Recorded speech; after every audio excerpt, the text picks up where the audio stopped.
Assalamualaikum warahmatullahi wabarakatuh. Baiklah, kami sekelompok akan menjelaskan perubahan dan pengembangan organisasi. Bersama saya sendiri Tiara dengan NIM 211011155310389. Dan saya Emilia Wijayanti dengan NIM 211055310310359. Dan saya Yulia Sari dengan NIM 211011155310392. Baiklah, kami akan menjelaskan materi mengenai perubahan dan pengembangan organisasi.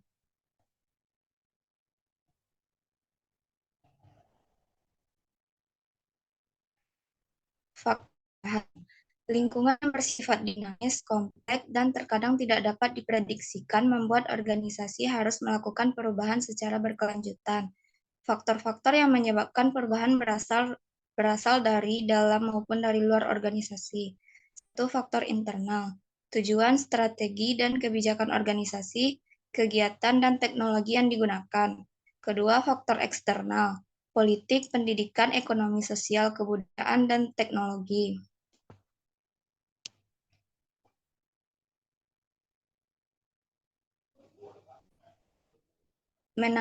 Menangani perubahan organisasi, menilai kebutuhan terhadap perubahan, mengenali masalah yang timbul dan dari sumber penyebab masalah tersebut, menentukan perubahan yang harus dilakukan, menentukan kondisi seperti apa yang diharapkan di masa depan, dan mengidentifikasi hambatan untuk mencapainya, mengimplementasikan perubahan, melakukan perubahan baik secara bottom up maupun top down, mengevaluasi perubahan. Apakah perubahan sesuai harapan?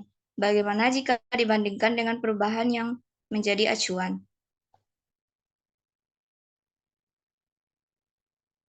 Selanjutnya, step in the organizational change process.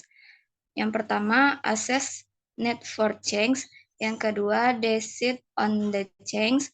Yang ketiga, implement change. Yang keempat, evaluasi change.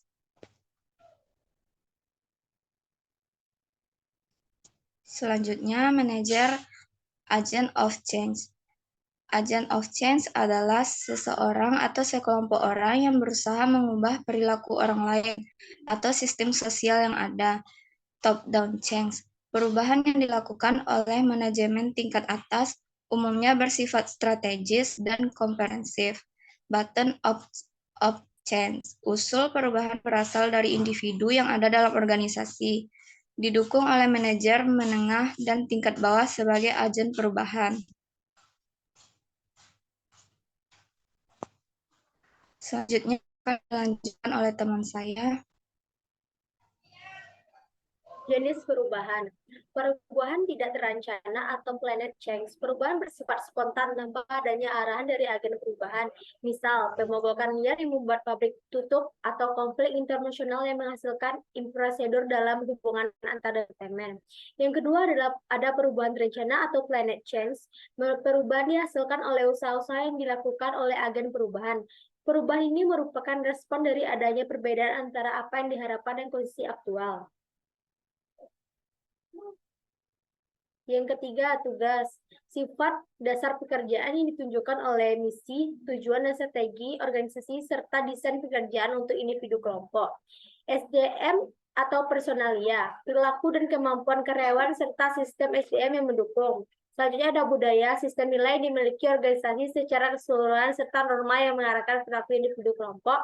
Selanjutnya ada teknologi untuk mendukung mission pekerjaan, mengatur aliran kerja, dan mengintegrasikan manusia dan mesin dalam sistem kerja. Selanjutnya ada struktur, susunan organisasi sebagai sistem kompleks, termasuk birokrasi, jalur wewenang, dan komunikasi.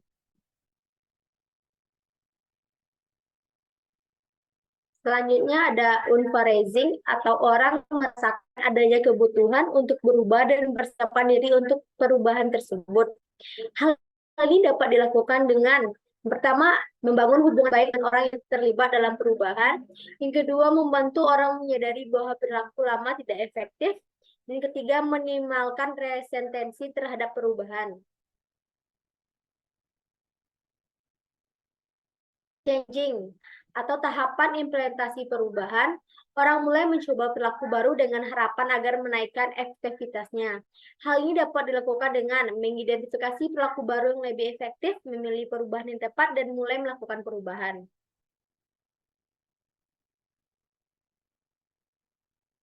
Referencing atau tahapan di mana orang memandang bahwa perilaku baru yang telah dicoba selama periode atau changing menjadi bagian dari orang tersebut. Hal ini dilakukan dengan menciptakan penerimaan dan keberlanjutan terhadap perilaku baru, menyediakan dukungan sumber daya yang diperlakukan, dan menggunakan reward berbasis kinerja dan penguatan positif.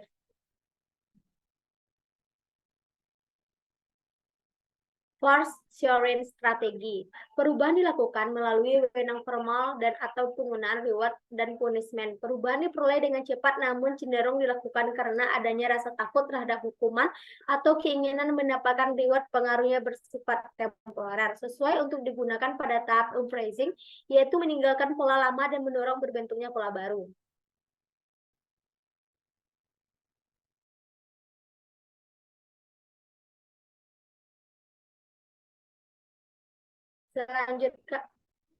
Selanjutnya akan dibacakan oleh rekan saya, Wilyasari.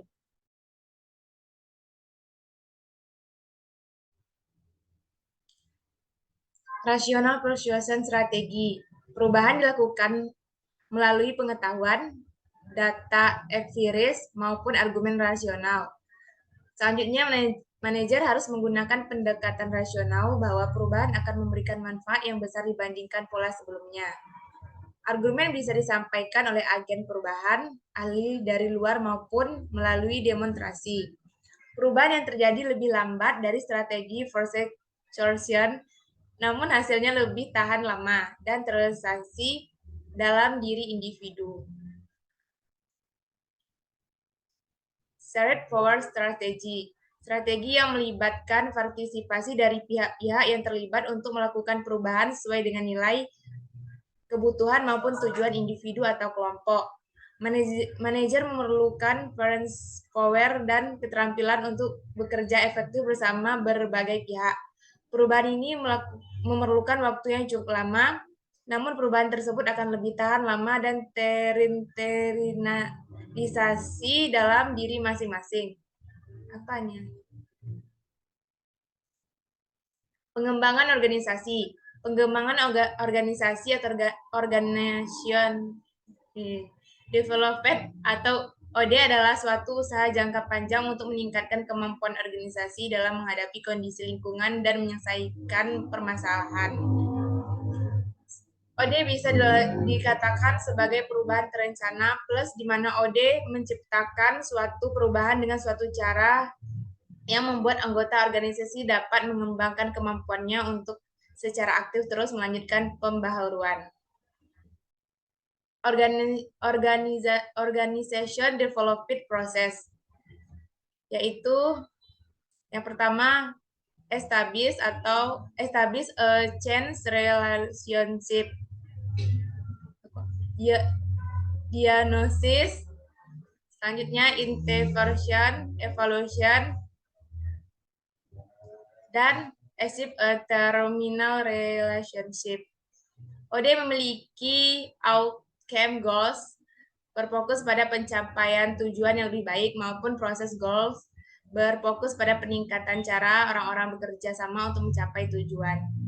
Sukses atau gagalnya OD pada umumnya ditentukan oleh kekuatan dari action ratios, yaitu proses sistematis untuk mengumpulkan data, menggunakan data untuk merencanakan aksi dan mengevaluasi hasilnya. Sekian presentasi dari kelompok kami. Apabila ada kesalahan kata, saya selaku perwakilan ingin meminta maaf. Kami tutup. Wassalamualaikum warahmatullahi wabarakatuh.